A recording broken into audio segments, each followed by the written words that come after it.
todos e todas. Quero agradecer a Dalvi, ao Carlos, ao Álvaro, o convite para estar aqui com vocês, né? Comemorar 40 anos de uma instituição no Brasil não é tarefa simples, né? Muita gente fica no meio do caminho. Então, para mim é um prazer poder comemorar com vocês o trabalho que se firmou ao longo desse período. Eu vou fazer uma abordagem mais geral, né? E como o Carlos me explicou, e foi dito já aqui, vocês vão aprofundar essa discussão com outros painéis daqui para amanhã. Então eu pensei em seguir esse roteiro aqui. Primeiro, procurar algumas heranças importantes, mas focar nas tendências recentes. Aí eu vou estar olhando para o desenvolvimento brasileiro se expressando no território. Depois eu vou dar uma olhada nas políticas públicas versus desenvolvimento regional, com foco nas tendências recentes. Assim, o que é que as políticas influíram nessas tendências que eu vou identificar aqui em cima. E no final eu vou olhar um pouquinho para frente, tá? Identificar algumas perspectivas e trazer para vocês algumas preocupações que eu estou trabalhando. Acho que eu vou ficar em pé aqui. Eu vejo melhor. Então, eu vou começar com algumas heranças, tá? Esse primeiro mapa é o mapa dos biomas brasileiros. É um país continental com vários biomas, né? Cada um mais diferente do que o outro. Está na base desse segundo mapa que foi feito em cima dele. Para mim, reflete uma herança que eu acho muito importante, que é a herança da diversidade brasileira. Porque em cima de uma base natural muito diversa, a gente foi montando estruturas produtivas também muito diferenciadas, né? E foi miscigenando populações. Isso dá uma riqueza regional fantástica ao nosso país, né? Apesar de, no século XX, a gente ter conseguido, do ponto de vista econômico, construir uma economia única que hoje solda a dinâmica das diversas regiões. Até o século XX, às vezes o Nordeste ia muito bem, o Sudeste ia muito mal, e por aí vai. Da industrialização para cá, a gente faz uma soldagem nessa dinâmica, mas é só na dinâmica econômica. A diversidade de cada uma das bases territoriais continua, né?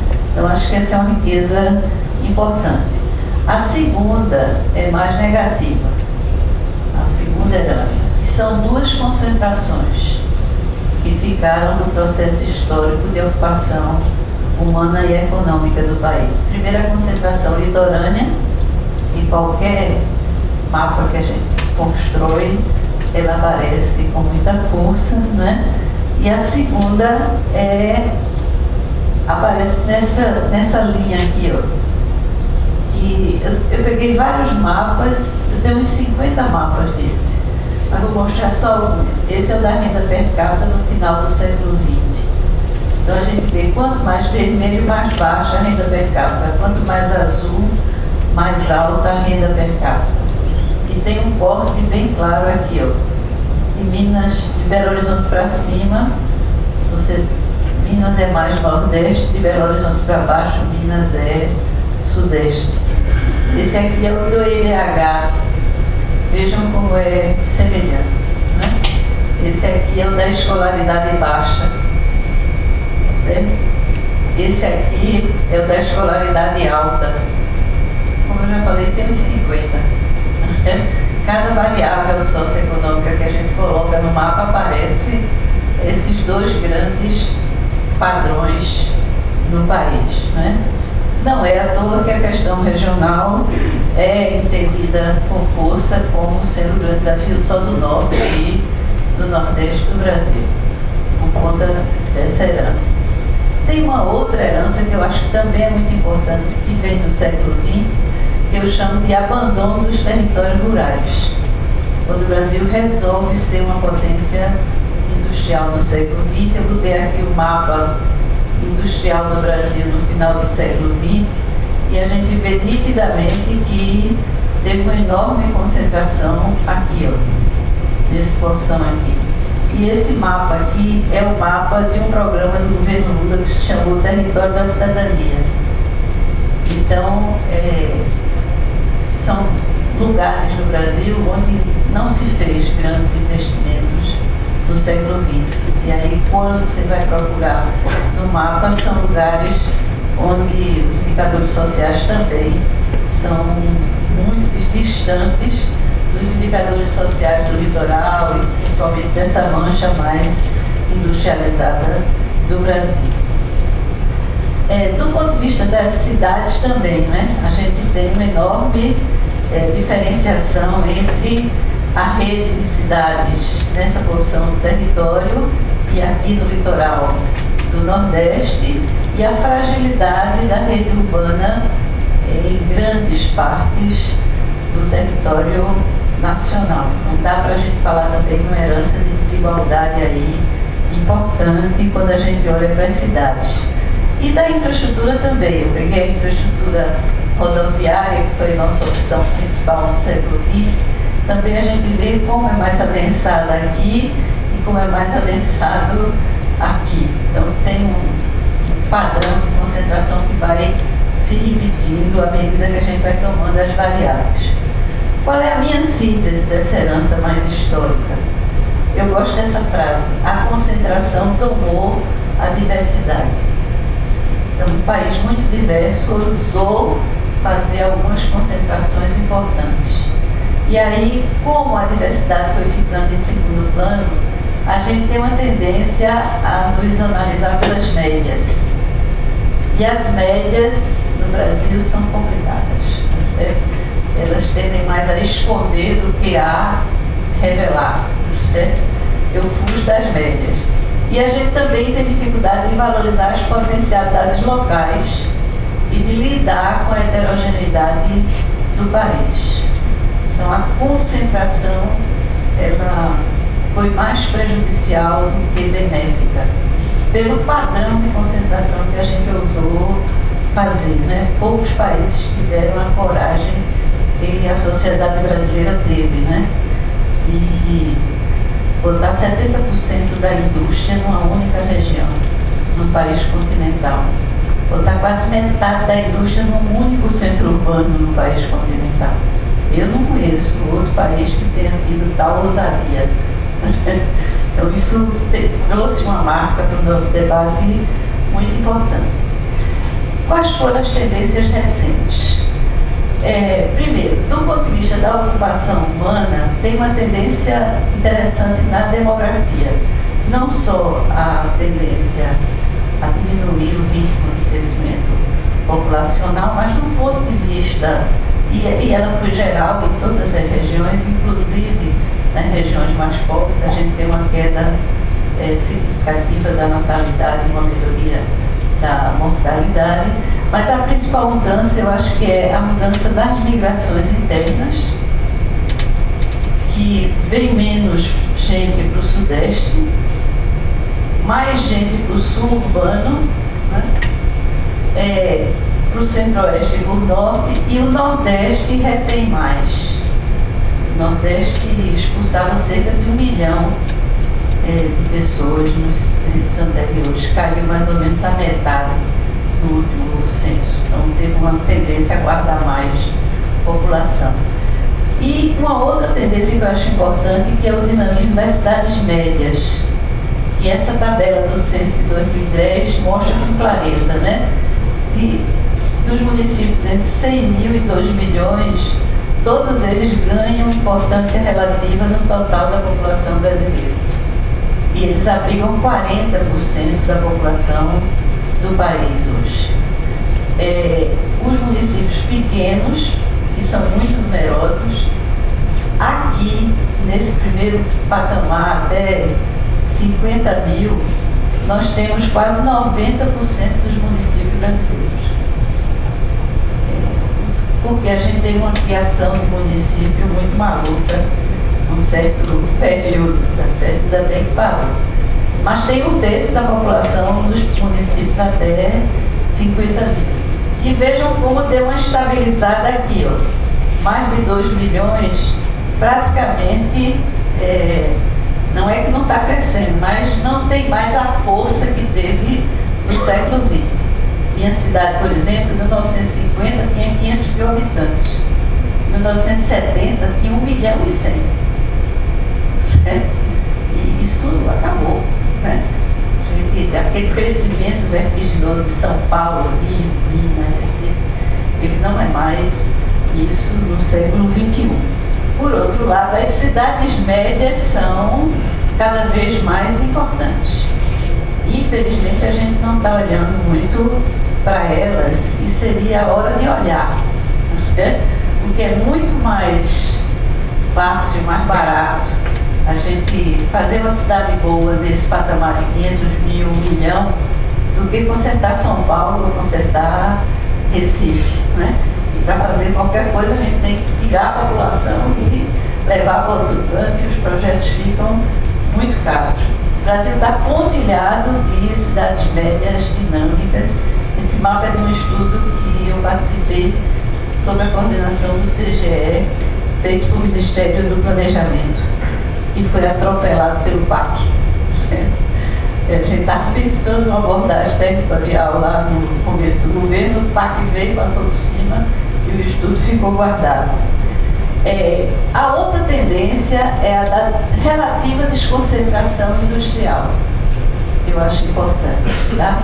Ela bateu no teto, na verdade, nos anos 70, quando a gente cuidou 80% da indústria no Sudeste, quase 60% em São Paulo e quase 45% na Grande São Paulo. O exagero da concentração foi ali. De 70 em diante, você tem uma modesta desconcentração. Em 2005, o Sudeste já tinha 62%, São Paulo 44%, a Grande São Paulo tinha caído a metade e o interior de São Paulo tinha crescido. Então teve uma desconcentração dentro de São Paulo que transbordou para o Sul, né? A região sul tinha 12% de 70% e 20% da indústria em 2005. Tamborina chamou do polígono do crescimento industrial nos textos dele. Isso acontece com o valor da transformação e acontece com o emprego. Um estudo mais recente do IPEA comparou 90 com 2007 e mostra a mesma tese de Tamborina, né? Tem uma desconcentração que vai para o interior de São Paulo, depois borra aqui para o Rio Grande e pega um pedacinho aqui do litoral do Nordeste, com uma mancha aqui no entorno de Carajás e com a mancha de Manaus, né? E um eixo agroindustrial que adensa por aqui. Então a gente vê que tem uma relativa desconcentração industrial mesmo mais recente, tá?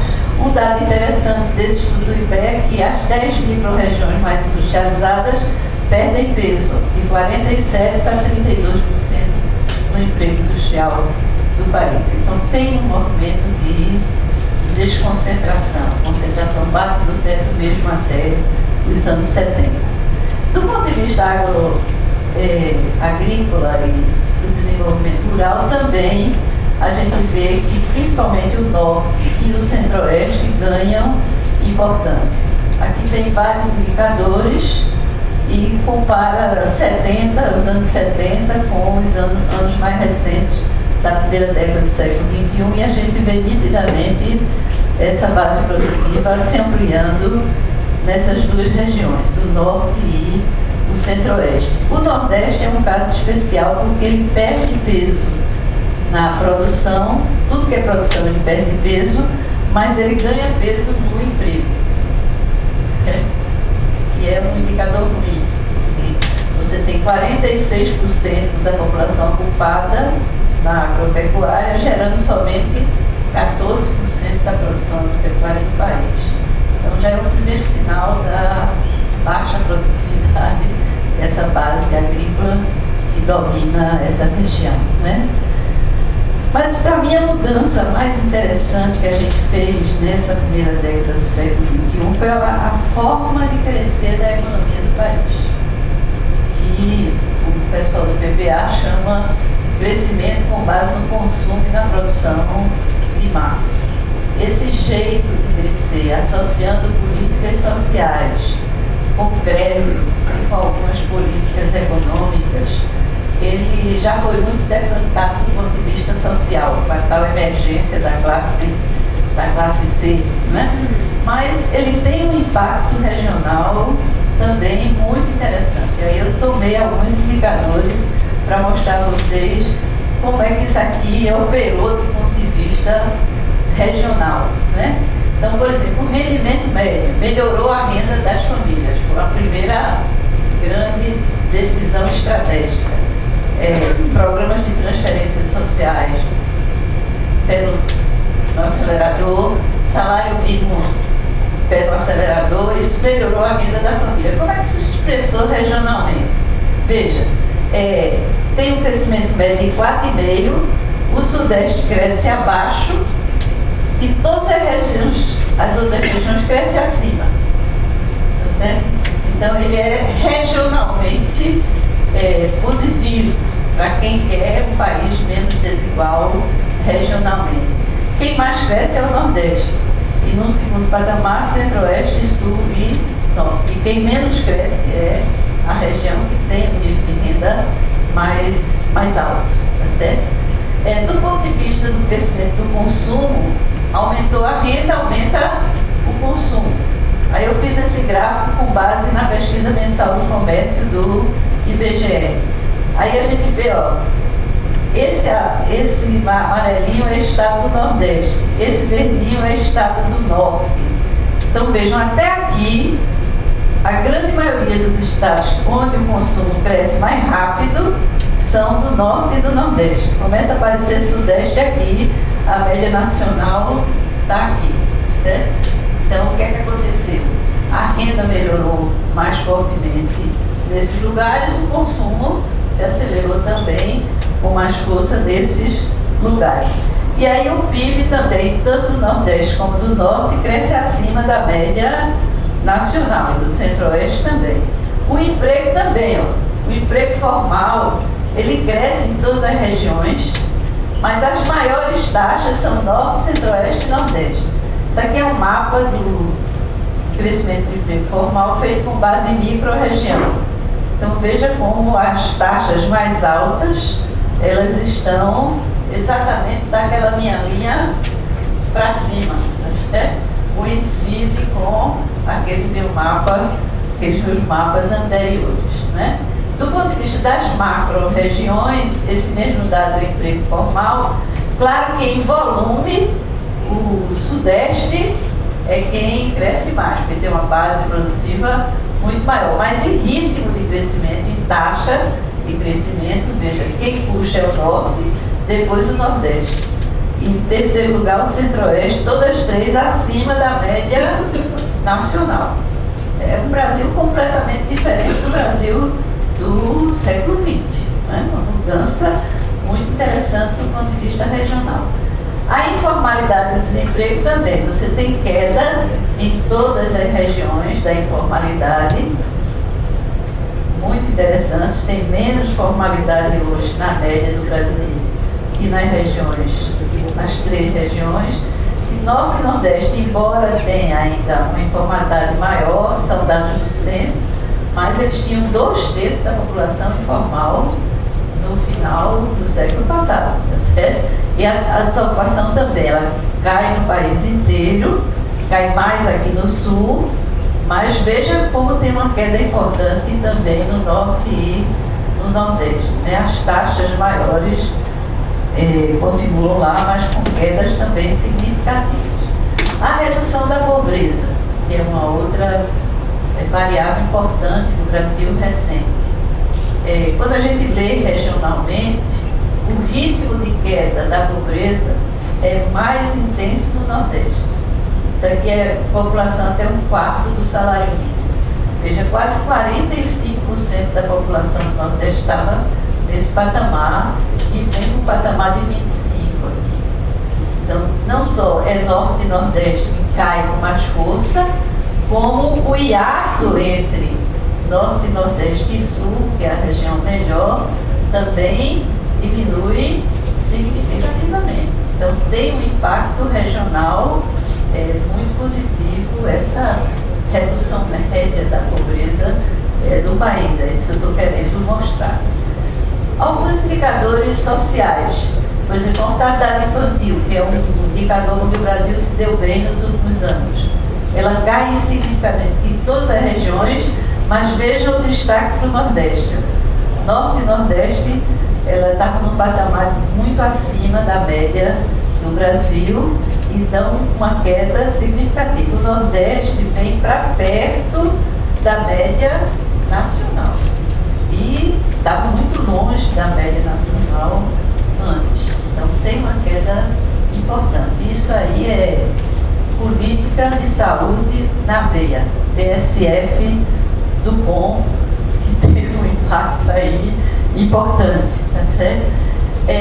A taxa de analfabetismo, que é outro indicador social importante, também cai em todas as regiões. Veja aqui, a taxa de analfabetismo estava no patamar de 13, cai para 9, mas cai em todas as regiões. O Nordeste ainda tem 17%, mas era 24%. Né? Então veja, o hiato do Nordeste era de 12 para 24.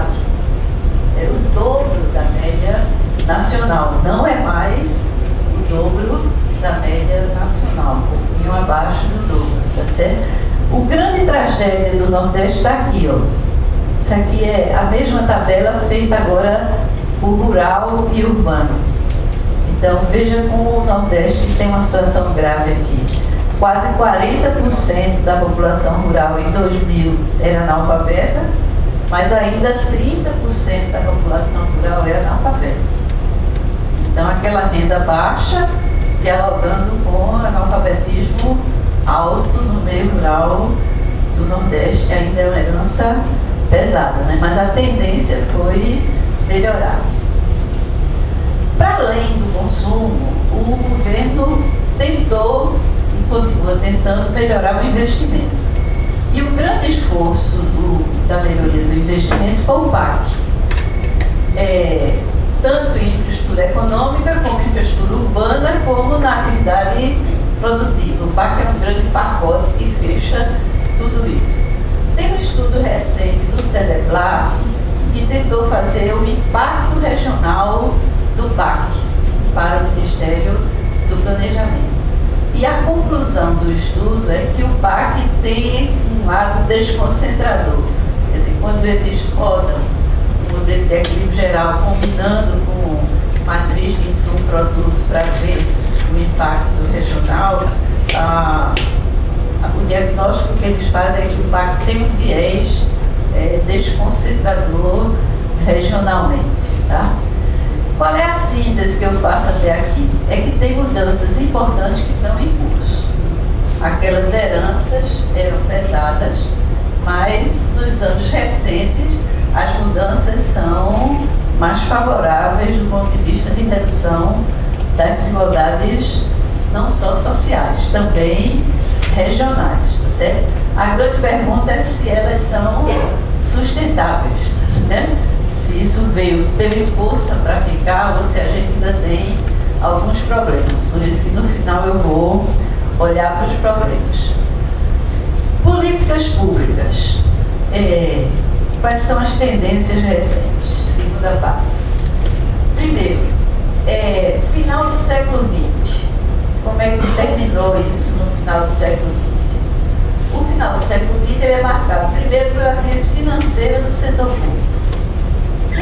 A gente entra na crise nos anos 80 e não foi a crise do petróleo que bateu no Brasil. Quem bateu no Brasil foi o choque dos juros. Os Estados Unidos deu lá no final da década de 70 e quem estava endividado no Brasil era o setor público.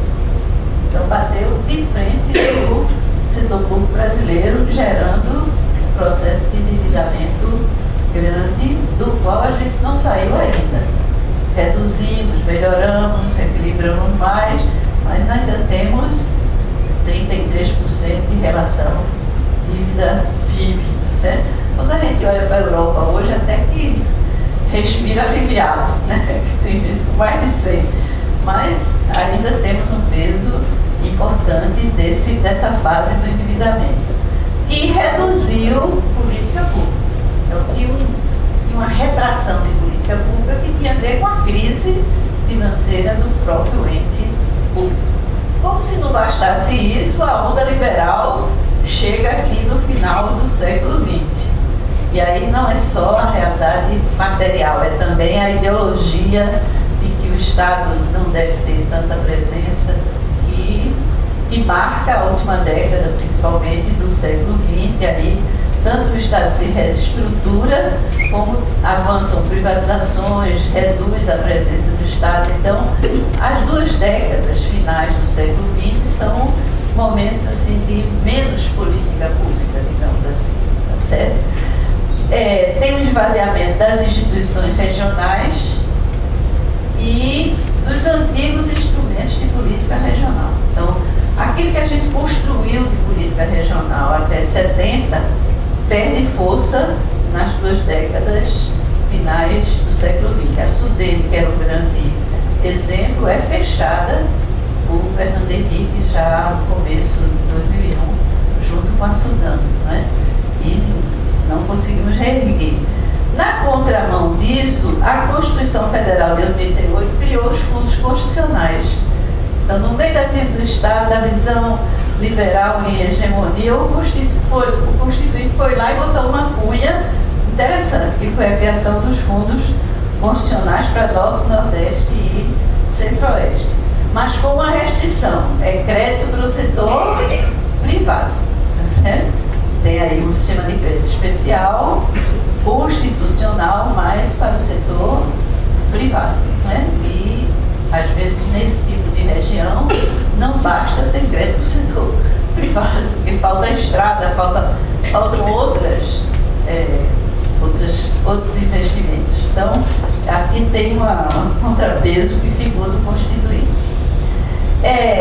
Não é bom esquecer que no final do século XX não tinha muita política regional, mas tinha uma abordagem regional. E era a abordagem regional dos 2 governos Fernando Henrique, que está expressa nesse mapa aí, que para mim reflete o projeto da elite brasileira. O projeto da elite brasileira está nesse mapa. É a inserção competitiva dos pedaços modernos do Brasil no mundo. Esse é que é o projeto, tá certo? E o mapa dos 2 governos Fernando Henrique mostrava isso com muita clareza, tá certo? Onde é que um pouco do investimento que sobrava era para botar nos corredores de exportação que eram das áreas dinâmicas, que nos ligassem com o mercado mundial. Essa que era a proposta, tá certo? Então isso tinha uma expressão regional importante. No Nordeste a gente criticava muito isso, porque eles viam o Nordeste como, na época, o Nordeste era sinônimo de 2 coisas: irrigação e turismo, certo? Não sei se vocês lembram dessa fase. Eu que sou mais antiga me lembro muito bem, né? Falou Nordeste, era irrigação e turismo, certo? E aí o corredor lá do litoral era para turismo, né? Ou então o corredor do São Francisco para a irrigação. Então, e os buracos brancos apareciam, né? Aí a gente bateu muito nos buracos brancos. O segundo mapa do Avança Brasil estava todo pintadinho. Mas quando a gente plotava os projetos eram esses daí, tá certo? Então essa visão mudou. Essa visão a gente conseguiu mudar no começo do século XXI, apostando no mercado interno brasileiro e não na integração mundial de pedacinhos dinâmicos do Brasil, tá? O que aconteceu com política regional? Essa é a pergunta que eu vou tentar responder, tá? Aí, para responder, eu fiz esse gráfico aqui. Política regional, ela tem que reduzir desigualdade e valorizar potencialidade, né? É isso que a gente chama de política regional. Você pode reduzir desigualdade por políticas setoriais, desde que elas tenham a visão regional. Na academia a gente chama isso de política regional implícita. E tem as tais políticas regionais explícitas, que são aquelas destinadas explicitamente para regiões que a gente quer dar uma atenção especial, tá certo? E nas políticas que pretendem valorizar, eu estou chamando ela de políticas territoriais, que é um conjunto de políticas de uma geração mais nova. Tem muita influência do debate sobre a Itália, por exemplo, onde você vai atrás do potencial de cada região, dá um protagonismo às regiões, né? Tenta valorizar a tal diversidade regional do país. Então, eu estou trabalhando com esses 3 tipos de políticas. Na minha visão, o que é que aconteceu? Eu acho que políticas nacionais, horizontais e setoriais consideraram a dimensão regional ou tiveram um rebatimento diferenciado, que é o que eu mostrei naquelas primeiras lâminas que eu trouxe. A política de salário mínimo é uma política nacional, mas ela tem um rebatimento regional diferenciado. Por quê? Porque quem está em São Paulo, quando você pega a população ocupada do estado de São Paulo, a grande maioria dos ocupados está de 2 a 3 salários mínimos para cima. Quando você chega no Nordeste, mais de metade da população ocupada está até 1 salário mínimo. Então, quando você fez uma política de aumento rápido do salário mínimo, o impacto foi muito maior no Nordeste do que no Sudeste, tá certo? Política de transferência de renda é muito interessante. O Nordeste é a região que mais leva a Bolsa Família, porque tem 55% das pessoas até 1/4 do salário mínimo do país. Quando chega no Nordeste é mais rural a pobreza, em pequenos municípios. Então, o Bolsa Família lá não só transferiu muita renda, como mexeu com a base produtiva daqueles pequenos municípios. Porque veio aquela renda de fora, melhora a feira, melhora a padaria, melhora a farmácia. Então, ela se espraiou para um tecido social mais amplo. A segunda região que mais recebe Bolsa Família no Brasil é o Sudeste. 25% do Bolsa Família vai para o Sudeste. Por quê? Porque é o segundo endereço da pobreza no Brasil. Periferia das grandes cidades. Só que quando chega na periferia das grandes cidades, aquela massa adicional de renda não tem capacidade econômica para moer aquela estrutura econômica que está ali. Então ela tem só um impacto social, ela protege aquelas pessoas que estão abaixo daquele nível de renda, mas ela não tem força para ter um impacto econômico. Então tem efeitos regionais, o mesmo programa tem impactos regionais diferentes, certo? Então eu acho que aqui é onde a coisa mudou no Brasil. Por isso que eu botei o foco aqui quando fiz o primeiro balanço. A segunda mudança é essa, que já foi falada, né? A gente tentou, do MI, construir uma política nacional de desenvolvimento regional. Aí eu acho que foi um avanço conceitual. E que é um avanço político também. Porque até o século XX, desenvolvimento regional era Nordeste e Norte. É como se o resto do Brasil tivesse resolvido, certo? É uma leitura que na escala macro-regional é até verdadeira, pelos mapas que eu mostrei. Se eu trabalhar na escala macro-regional, os mapas mostram que a prioridade é mesmo Norte e Nordeste. Só que quando eu desço na escala de observação, a gente começa a ver que a desigualdade é tão forte no Brasil que ela se reproduz nas várias escalas.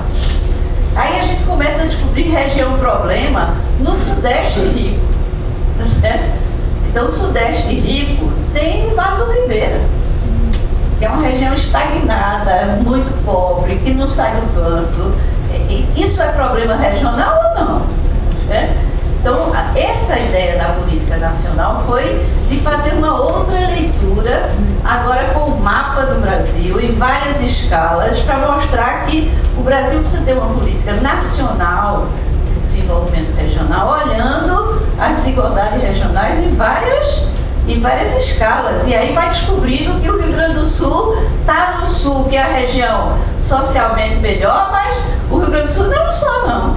Já apareceu aqui também na mesa que o Rio Grande do Sul, o oeste, o sudoeste do Rio Grande do Sul é muito diferente do norte ou do nordeste do Rio Grande do Sul.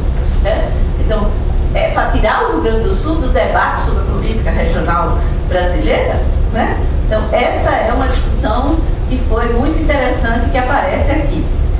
O problema é que isso aqui não andou. Certo? Você tem uma concepção nova e não tem instrumentos de atuação. Certo? E aí você ficou pendurado no pincel da concepção nova. Certo? Terceiro, teve um esforço que eu acho muito interessante, que é o território da cidadania, que é integrar políticas setoriais no território. Porque, na verdade, o Estado brasileiro é organizado setorialmente.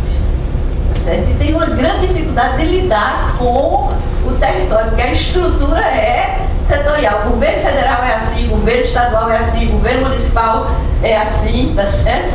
E aí você tem dificuldade de tratar a dimensão espacial. Então, pelo menos, escolhe alguns lugares e tenta articular as políticas setoriais. Foi isso que o território da cidadania tentou fazer naquele mapa dos territórios rurais abandonados no século XX. Né? Infelizmente, essa experiência não foi também para frente. Né? Por outro lado, veja, tem uma coisa nova que eu acho muito interessante, que é a preocupação de grandes atores com os impactos regionais de grandes projetos. Por exemplo, a BR-163. Teve uma leitura muito interessante da BR-163. É uma estrada polêmica, tinha muitas críticas dos ambientalistas, por exemplo, à estrada. E a tradição do nosso Ministério de Transporte é tratar a estrada como um pedaço do sistema de transporte, que começa num canto e termina no outro. Então o projeto é feito abstraindo o país. Né? E aí não lê os impactos, que pode ter impacto positivo e pode ter impacto negativo. Essa estrada aqui, o projeto foi construído articulando vários ministérios, o governo do Estado, fazendo discussões na região, exatamente para identificar o que é que ela vai trazer de bom e o que é que ela vai trazer de problema, porque tem área indígena pelo meio, é uma confusão danada, certo? Como experiência foi muito interessante. Você vê uma política setorial sendo discutida territorialmente, tentando identificar o que é que ela traz de positivo e o que é que ela traz de negativo para aquela região de influência, digamos assim. A Petrobras também tem tentado fazer isso no entorno das grandes obras dela e o BNDES também. Eu digo tem tentado porque geralmente são grandes instituições que não têm essa cultura, mas que tem gente lá dentro que tem feito força para isso. Porque o BNDES hoje financia grandes projetos e tem impactos positivos, mas também tem impactos negativos. Então olhar para o território onde esses projetos são implantados é uma coisa boa que a gente devia valorizar no setor público. É um germezinho interessante. E outra tendência que eu acho positiva é essa, os estados adotando políticas de corte sub-regional. Quer dizer, até aqui é mais governo federal, mas tem estados que trabalham também a dimensão espacial. A outra política, o outro exemplo que eu gosto de dar é o da educação superior, que também é política setorial. Mas você pode fazer política setorial com um olhar regional, tá certo? Esse mapa aqui é um mapa do Reúne. Até 2002 a gente tinha 43 campos das federais. Em 2010 a gente tinha 230 campos. Primeiro teve um aumento significativo do investimento em educação superior. Mas junto com o aumento teve uma leitura regional. Vejam onde é que os novos campos foram parar. Olhem para esse mapa e olhem para a beleza desse mapa. Você teve a sensibilidade de dizer, eu vou ampliar, mas eu vou botar aonde não tinha. Vou falar do meu estado. Meu estado tinha 2 universidades federais.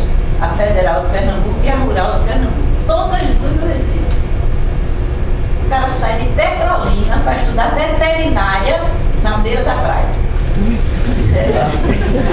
Era isso. Agronomia veterinária na beira da praia. Certo? E fica, esse cara que veio aí, ele fica ali. Agora você tem a Univasf lá em Petrolina. Tá certo botar a Univasf em Petrolina. O cara tem que estudar veterinária lá. Estudar agricultura irrigada lá e não na beira da praia, já tem uma.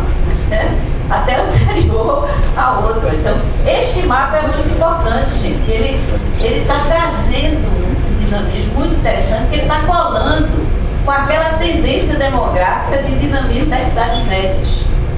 Eu fui a Crato Juazeiro, fazia 5 anos que eu não ia a Crato Juazeiro. Do meu susto, as duas cidades mudaram completamente. Mais universidade, 2 hospitais, 2 cursos de saúde, né? Um privado e um público, porque o setor privado também foi atrás. O governo foi e o setor privado disse, opa, vou junto, tá certo? Lá no Crato Juazeiro botaram uma faculdade pública de medicina que não tinha, um hospital público novinho, e aí o setor privado veio e botou outra faculdade privada com outro hospital privado. Então aquilo virou um polo, né? Muito interessante, mexeu no comércio, mexeu no serviço. Vocês não imaginam o que é aquela roçada daquela região todinha ali, agora estudando naqueles lugares. Isso dá um dinamismo econômico também. Muito interessante é essas tais cidades médias. Isso no nosso debate anterior não era política regional. A gente tratava isso como política de educação, certo? Mas é uma mudança. Isso aqui é as escolas técnicas e os IFETs. O verdinho são os novos. É a mesma coisa. Não só ampliou, como jogou para dentro do Brasil, onde o Brasil está crescendo. Tá? E aí, veja, as matrículas no ensino superior, dobrou o percentual em 10 anos. É muita coisa, gente. O Brasil até 2000 só tinha 11% dos seus jovens no ensino superior. A Argentina e o Chile têm 1/3 há décadas. Há décadas, a Argentina e o Chile têm 1/3 dos jovens no ensino superior. A gente tinha 11. Então dobramos, né? E vê que legal. O Sudeste tem 27, o Centro-Oeste 27, o Sul 27, mas o Nordeste passa de 6 para 15, 16, mais do que triplica. Ainda tem um hiato grande, que é quase metade, mas mais do que triplica isso aí. Então é política educacional com capacidade de influir na dinâmica regional. É isso que eu estou querendo dizer, tá certo? As tais políticas regionais explícitas é onde a gente não avançou. Eu lamento ter que dizer isso a vocês, mas é como eu vejo. A gente avançou nas políticas setoriais, nacionais, e não avançou nas políticas explicitamente regionais. Tem a proposta, o foco é muito interessante, por exemplo, quando trabalha as micro-regiões, o Rio Grande do Sul aparece. Quando desce na escala macro-regional, o Rio Grande do Sul aparece no mapa da política regional do Brasil, tá? Mas não tem instrumentos. Foi proposta a ampliação do fundo, isso não andou. Então, quando você olha para o Ministério da Integração, o Ministério da Integração continua sendo o Ministério de Obra Hídrica. Olhe o orçamento do Ministério da Integração. Desenvolvimento regional é tanto assim. Financiado, às vezes, com emenda parlamentar. E o grosso do orçamento do Ministério é a obra hídrica. Então, não teve um avanço significativo, tá certo? Os fundos constitucionais andaram na escala regional, os bancos ampliaram o crédito, tá certo? O Norte manteve a Zona Franca, mas isso era o que tinha do passado. Isso não é novidade, tá certo? Então, na verdade, quando a gente faz o balanço das políticas regionais estrito senso, a gente avançou muito pouco, tá certo? O mapa da política era esse, e os estados avançaram. Acho estados precisam ser olhados, não é? Todos vocês estão olhando para os estados, porque vários estados começaram a olhar a experiência do Rio Grande. O Rio Grande já tem uma experiência de tratar regionalmente mais consolidada, já tem os coretes mais consolidados. O resto do Brasil não tinha isso, não. E agora o resto do Brasil começa a pensar desse jeito, vários PPAs feitos com base regional. A Bahia tem um projeto muito interessante, que nunca mais eu fui lá, não sei como é que anda, mas eles começaram com o ZEE, Zoneamento Ecológico e Econômico, na escala estadual. Veja, começaram pela dimensão ambiental, bem legal, né? Depois eles foram para a dimensão socioeconômica e teriam 6 macro-regiões, com planos de macro-região, e dentro das macro-regiões, sub-regiões que são os territórios de identidade. Então, 3 escalas de abordagem, juntando a dimensão ambiental com a dimensão socioeconômica, uma abordagem muito interessante. Então, isso é novidade, certo? Isso é governo do Estado mudando o jeito de tratar a sua intervenção, tá? Nas políticas de valorização territorial, que é aquele terceiro tipo, o nível federal tem coisas interessantes. A principal é os arranjos produtivos locais. Tem muita gente que é contra esse tipo de política. Eu acho legal, porque ela dá conta das tais vocações locais, né? Que nas outras políticas a gente não dá. Se ela não tiver nenhum mérito, ela tem esse. Porque ela parte de onde tem alguma especialização concentrada no território. Tá certo? Esse conceito de EPL é meio discutido, tem gente que puxa mais para lá, tem gente que puxa mais para cá, mas eu acho que é uma coisa inovadora que dá conta daquela nossa primeira herança da diversidade. O próprio Banco do Brasil criou o DRS, tentando ir em cima desses. Então, veja, mobilizou até um ente que, em princípio, tem muito a ver com política regional, que é o Banco do Brasil. Qual é a síntese que eu faço aí? É que tem avanço em várias direções, mas a nova PNR não se consolidou, tá certo? E tem uma agenda federativa que é muito complicada. Quer dizer, nos últimos anos, além de não ter, a agenda federativa lida regionalmente é muito complicada, tá certo? Porque as políticas de desoneração tributária, elas batem mais no Sudeste. São mais favoráveis ao Sudeste do que as outras regiões, tá? A discussão sobre o royalties foi a tragédia que foi, certo? A revisão dos critérios do FPE também, né? A unificação das alíquotas do ICMS, né? É uma agenda troncha, gente. A gente está discutindo o IVA no destino. Isso é que é correto no Brasil do século XXI. Aí a gente agora está perdido, cada um debatendo, cada um querendo segurar incentivo estadual com base no ICMS. Incentivo estadual com base no ICMS é Estado pobre financiando as grandes empresas. Não tem sentido, certo? É uma agenda troncha que a gente catou dela recentemente, que me dá agonia, tá? E para fechar, que já são 20 para as 4, eu vou para as perspectivas, tá? Que não são muito otimistas. Primeiro, a primeira até que é o Brasil urbano, tá? O Brasil quis ser um país urbano industrial no século XX, né? E eu acho que ele tem tudo para continuar essa trajetória, não tem por que desistir, né? Temos um mercado interno amplo, integrado, uma boa base industrial, ampla, moderna, diversificada, um sistema financeiro sólido, uma base de serviço especializado boa, então não tem por que a gente desistir desse projeto. O grande problema é assim, como é que a gente enfrenta as novas ameaças e se a tendência a desconcentrar que eu mostrei continua. Certo? Tem uma ameaça específica, que é a gente está perdendo espaço para a competição externa, né? E é um dos segmentos de mais alto valor agregado, e estão perdendo espaço até aqui dentro. Então esse é um problema, como continuar a ser uma potência industrial importante e se a tendência à desconcentração se mantém, tá? Na primeira, o mapa é esse, o mapa das áreas de mais forte concentração de indústria de maior valor agregado está aqui no sul-sudeste. Não é à toa que quem puxa esse debate é a Fiesp. Tá certo? É a Fiesp que puxa, porque é lá em São Paulo que está batendo com mais força, tá certo?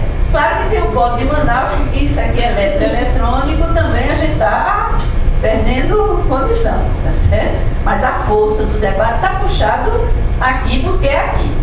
O que a gente está fazendo, eu gostei, não sei se vocês gostaram, mas o anúncio recente da política de inovação, eu achei legal.